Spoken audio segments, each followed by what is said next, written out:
గత వారం రోజులుగా దేశ భద్రతా దళాలు ఇంటెలిజెన్స్ రిపోర్ట్ల ఆధారంగా తీవ్రవాద చర్యలకు పాల్పడుతున్న వ్యక్తులు ఎవరైతే ఉన్నారో దాదాపుగా అందరూ కూడా డాక్టర్లుగా మనకు కనబడతా ఉన్నారు. మొన్న దాదాపు 2900 కిలోల ఆర్డిఎక్స్ను డాక్టర్ షకీల్ నుంచి స్వాధీనం చేసుకున్న మరునాడే మనకు ఏదైతే అహ్మద్ మొయినుద్దీన్ సయ్యద్, ఈయన కూడా ఒక డాక్టర్, ఎంబీబీఎస్ చదివిన డాక్టరు, హైదరాబాద్ రాజేంద్ర నగర్కు ప్రాంతానికి చెందిన డాక్టర్.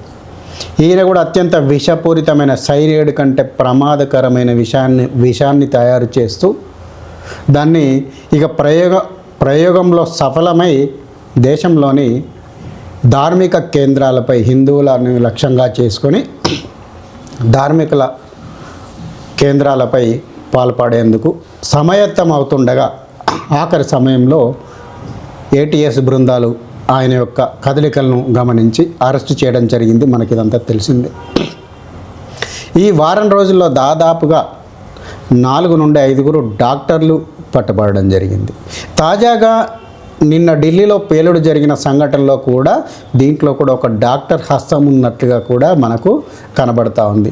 మొదట ఈ కారు ఏదైతే i20 కారు, హుందాయి i20 కారు ఏదైతే ఉందో ఆ కారు హర్యానాకు చెందిన సల్మాన్గా గుర్తించినప్పటికీ ఈ యొక్క కారు అనేక చేతులు మారి ప్రస్తుతం ఈ సల్మాన్ చేతుల నుండి అనేక చేతులు మారి ఈ కారు హుందాయి i20 ఉమర్ మొహమ్మద్ అనే వ్యక్తి చేతికి చేరింది. ఈయన కూడా ప్రస్తుతం ఒక పేరు మోసిన డాక్టర్, ఆల్రెడీ ప్రస్తుతం ప్రాక్టీసింగ్లో ఉన్నాడు.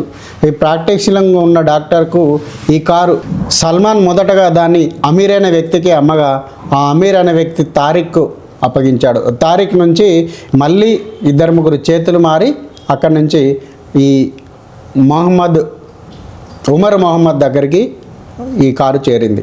ఈ కారును ఏదైతే అందరూ డాక్టర్లు అందరూ కూడా వరుసగా పట్టుబడుతుండడంతో ఈ ఐఎస్ఐఎస్ లింకుల ద్వారా వారి యొక్క ఏటీఎస్ ఇంటెలిజెన్స్ నివేదికల ఆధారంగా పట్టుబడుతుండడంతో ఒక్కసారిగా ఉమర్ మొహమ్మద్లో కూడా భయాందోళనలు మొదలై ఆ కారును పేల్చివేసినట్లుగా కనబడతా ఉంది. ఏదైతే అది జరిగింది అనే పద్ధతిలో ఈ కారును పేల్చివేసినట్లుగా కనబడతా ఉంది.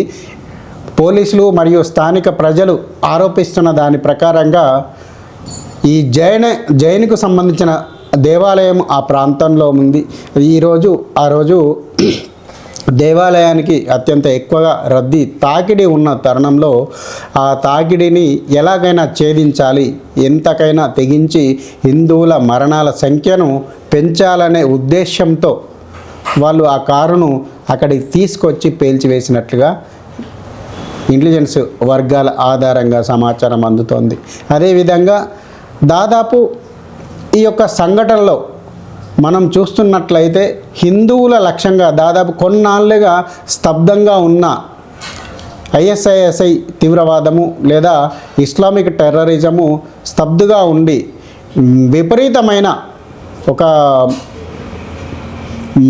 మానసిక స్థైర్యం కోల్పోయిన లాగా, అంటే దాదాపు ఈ మన భారత భద్రతా బలగాలు కావచ్చు, ఇంటెలిజెన్స్ వర్గాలు కావచ్చు, తీసుకుంటున్న చర్యల మూలంగా ఎప్పటికప్పుడు అరెస్ట్ అవుతుండడము, కనీసం ఏ చిన్న కార్యక్రమం, చిన్న బాంబ్ ప్లేస్లు కావచ్చు, ఏదైనా కార్యక్రమం చేయలేకపోతుండడం వీరిలో మానసిక స్థైర్యాన్ని దెబ్బతీసిందని చెప్పుకోవచ్చు.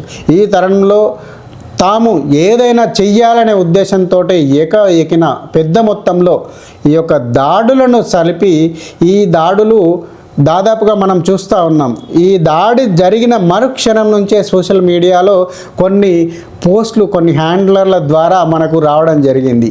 అది ఈ దేశంలో ఎలక్షన్లు ఎప్పుడు జరిగినా కూడా అప్పుడు బాంబులు పేలుళ్ళు జరుగుతాయి, ఆ పేలుళ్ళ ఆధారంగా బీజేపీ గెలుస్తుంది అనే కొన్ని సీక్రెట్ హ్యాండ్లర్లు, అంటే పేరు తెలియని ఎక్కడి నుంచో తెలియని హ్యాండ్లర్ల ద్వారా మెసేజ్లు రావడము, దాన్ని తెలియక కొంతమంది మన దగ్గరికి కూడా కొంతమంది నిజంగానే కావచ్చు, అంటే బీజేపీ వ్యతిరేకులు, హిందుత్వ వ్యతిరేకులు కావచ్చు, దాన్ని షేర్ చేసి ప్రచారంలోకి తీసుకురావడము ఒక భాగం. అంటే ఇది ఒక రకంగా బీజేపీని దెబ్బతీసేందుకే ఈ ఎలక్షన్లలో హిందుత్వ వాతావరణాన్ని లేదా బీజేపీ కేంద్రంలో ఉన్న బీజేపీ ప్రభుత్వాన్ని దెబ్బతీసేందుకు ఉద్దేశించిన బాంబు బ్లాస్ట్ లాగా కనబడుతూ ఉంది. ఇంటెలిజెన్స్ వర్గాలు కనుక ఈ వారం రోజుల్లో ఇంత పెద్ద మొత్తంలో అరెస్టులు కనుక చేయకపోతే మరింత వినాశనం జరిగేది ఉండేదో దాదాపు ఊహించుకుంటేనే ఒక భయంకరమైన నిజం మనకు కళ్ళ ముందు కనబడేలా కనబడుతూ ఉంది. ఎంతకు ఏదైనా మొత్తానికైతే పోలీసులు, ఇటు ఇంటెలిజెన్స్ వర్గాలు, కేంద్ర